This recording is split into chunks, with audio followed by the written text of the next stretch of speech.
আমি 10 পয়সা দিয়া, একের কসম আল্লাহর আমার পুরা মনে আছে, আমি 10 পয়সা দিয়া 3টা সুপার বিস্কুট, এই পয়সাওয়ালা যে বিস্কুট ছোট ছোট সুপার বিস্কুট না, বিস্কুট, এই 10 পয়সা দিয়া 3টা সুপার বিস্কুট আমারে দোকানদারে দিছে।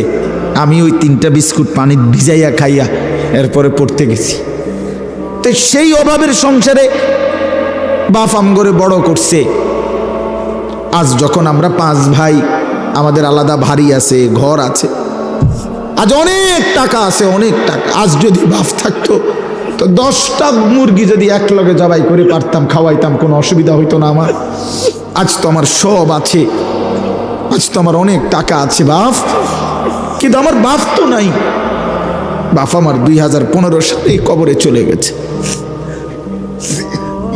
তাইলে বন্ধু, দুনিয়া শেষ করা যায় না, দুনিয়া ভোগ করা যায় না দোস্ত। হায়াত নষ্ট না করা, জিন্দেগি নষ্ট না করা। প্রত্যেকের কাছে অনুরোধ করলাম, ওমা হাদিহিল হায়াতুদ দুনিয়া ইল্লা লাহবু ওয়া লাইব ওয়া ইন্নাদ দারাল আখিরাতা লাহিয়াল হায়াওয়ান লাউ কানু ইয়ালামুন।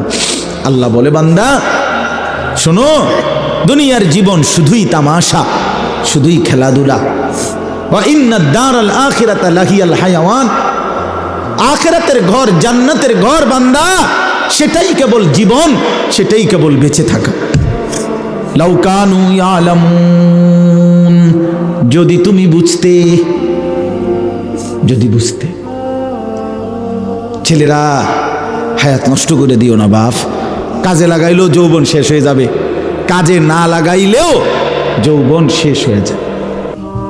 ছোট বড় সবার কাছে আমার অনুরোধ হলো, আপনারা হাতে ধরা যেই মোবাইলগুলো, এগুলো নামায়ে ফেলেন, এতে আপনাদের শুনতে ভালো হবে। ওই যে যাদের হাতে ধরা মোবাইল, এটা ভাই নামায়ে ফেলেন, দেখবেন ভালো হবে। আমি বললাম, উপকার পাবে।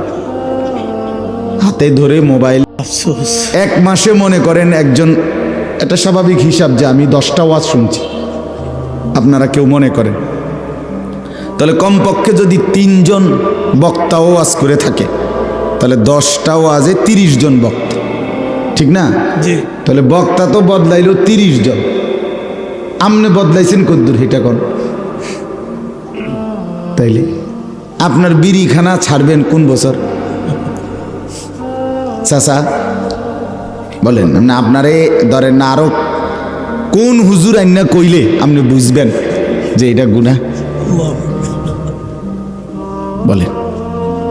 চা দোকানে টেলিভিশন দেখা, নর্তকীর নাচ দেখা, এই 60 বছর 70 বছর বয়সে এখনো যারা দেখেন, এই অসভ্য অভ্যাস কোন দিন ছাড়বেন? এমন জঘন্য,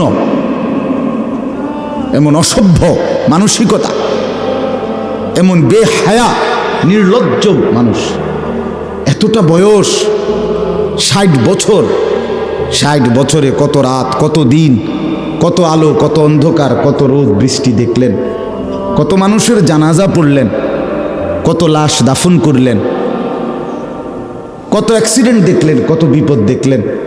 এত কিছু দেখার পরেও আপনার কলজাটার ভিতরে আখিরাতের ভয়, কবরের ভয়, টেলিভিশনের নাচ গান দেখার প্রতি ঘৃণা আজও তৈরি হয় নাই। আপনি তো বড় শক্ত মানুষ। বলেন, ইনসাফ কি বলে? ইনসাফ কি বলে? আফসোসের ব্যাপার। এজন্য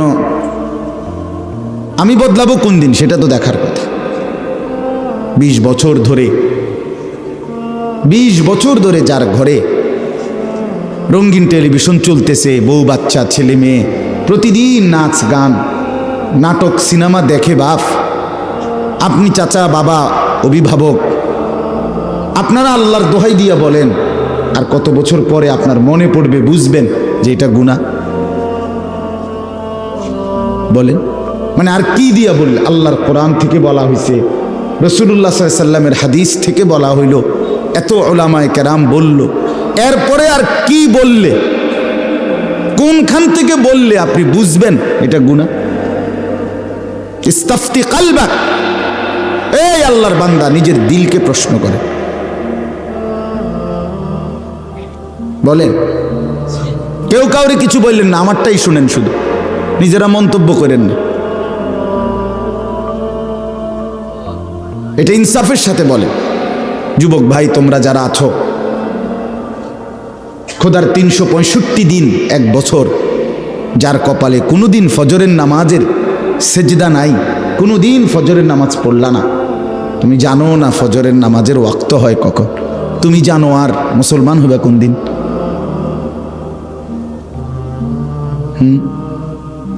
বলো ভাইয়া, তুমি মানুষের বাচ্চা হবা কোন দিন? যার কপালে সেজদা নাই, আমার তো তারে মানুষের বাচ্চা মনে হয় না। কোরআনুল কারীমে আল্লাহ তাআলা জানোয়ার বলছে যে মানুষগুলোকে, সে না হইলে কে হবে তাহলে? কারে বলতে চাইছে? 365 দিতে এক বছর, 5 বছরে 10 বছরে কোনো দিন বলতে পারবে না ফজরের ওয়াক্ত হয় কখন। এমন ডাকাত, এমন পাষাণ, এমন জালেম এখানে নাই? তো তুমি কোন দিন বুঝবা? বলেন, কোন দিন অনুভব হবে? আর কোন হুজুর বললে, আল্লাহর কিতাব কোরআন ছাড়া আর কোথা থেকে বললে আপনি বুঝবেন?